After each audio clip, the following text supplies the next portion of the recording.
जय जिनेन्द्र। आज हम जानेंगे माता मरु देवी और नाभि राजा के बारे में।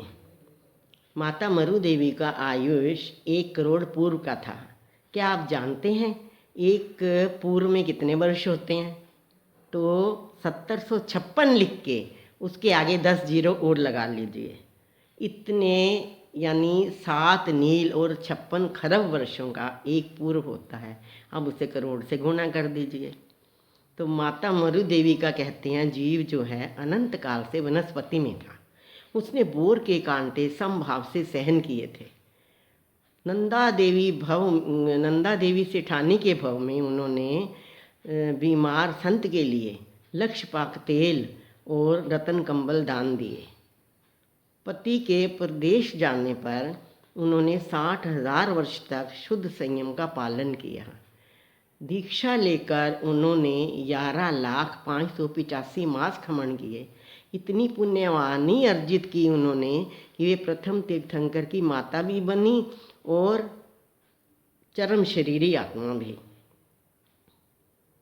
वे हमेशा चिंता करती रहती थी कि मेरा बेटा ऋषभ ने संन्यास लिया है, पता नहीं उसे कुछ खाने को भी मिलता है नहीं मिलता, कैसा है वो। जब भगवान वहाँ पधारे तो भरत उन्हें उनके दर्शन कराने ले गए। उन दूर से ही उनकी रिद्धि को देखकर वे सोचने लगी, मैं इतनी चिंता में रहती थी और ये तो इतनी रिद्धि में है। तो वहीं मोह के बंधन ऐसे टूटे कि हाथी की ओंधे पर बैठे बैठे माता मरु देवी भगवान की तीर्थ स्थापना के अंतर मुहूर्त पहले ही मोक्ष पधार गईं। भरत पास में खड़े थे। भगवान ने कहा, मरुदेवा सिद्धा। उन्होंने देखा कि हाथी के ओंधे पर ही उनका शरीर जो था एक तरफ लुढ़का हुआ था। 1 करोड़ पूर्व की आयु वाला तो मुक्त हो सकता है, लेकिन उससे अधिक आयु वाला मुक्त नहीं हो सकता। शास्त्रकार नाभि राजा की आयु 525 धनुष लिखते हैं। वे कुलकर थे, इसलिए मरकर वे भवनपति देवों में उत्पन्न हुए। वहाँ से आकर वे भगवान के शासन में ही दीक्षा लेकर मोक्ष पधार गए।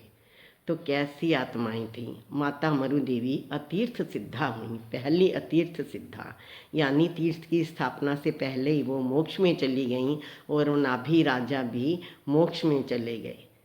तो कम से कम जितना भी हम धर्म ध्यान कर सकें, कुछ तो करें कि हम अपने कर्मों की निर्जरा कर सकें और इस संसार को पार, अपनी आत्मा को पार करने में समर्थ बन सके।